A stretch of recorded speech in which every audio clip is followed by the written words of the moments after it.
The bride's father punched me in the face at the reception. "You ruined my daughter's wedding," he screamed while guests pulled him back. "She'll never forgive you." I was bleeding on the dance floor of the most expensive venue in the county. No idea what I'd done wrong. I'm a wedding DJ, 15 years, over 400 weddings, never a single complaint. Until 3 weeks ago when brides started calling me crying. "You played our song wrong. You announced the wrong names. You made crude jokes during toasts." I hadn't worked any of those weddings. Someone was impersonating me, booking weddings under my name, showing up and deliberately destroying the most important day of people's lives. The punch-throwing father's wedding was the 7th disaster.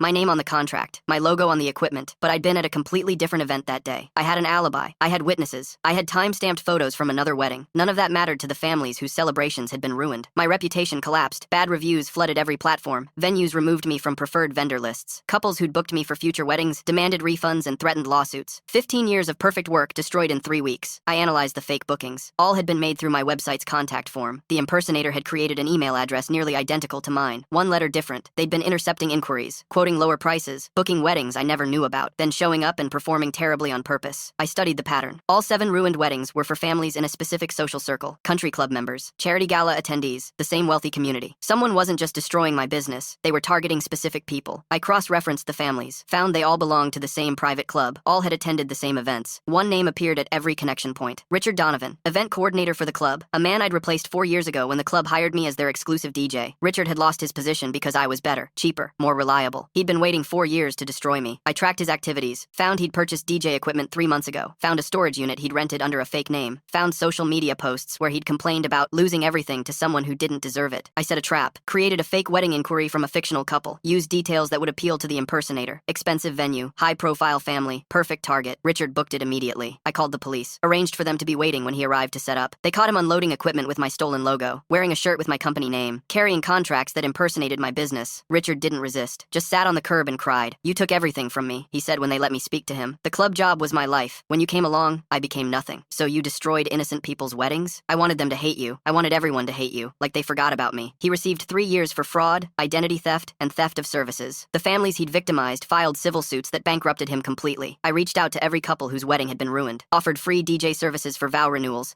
anniversary parties, any celebration they wanted. Most accepted. Some became regular clients. A few became friends. The father who'd punched me sent a handwritten apology, included a check for medical expenses, and an invitation to his anniversary party. I played that event for free, dedicated a song to second chances. A wedding industry magazine requested an interview about vendor impersonation. How did you catch the impersonator? I held up the fake booking that became his trap. He thought stealing my identity meant becoming me, that ruining weddings would transfer his pain to someone else. I smiled, but I'd built 15 years of relationships, hundreds of happy couples. He could destroy individual events, but he couldn't destroy what I'd built. My reputation recovered because it was real. His revenge failed because it was hollow.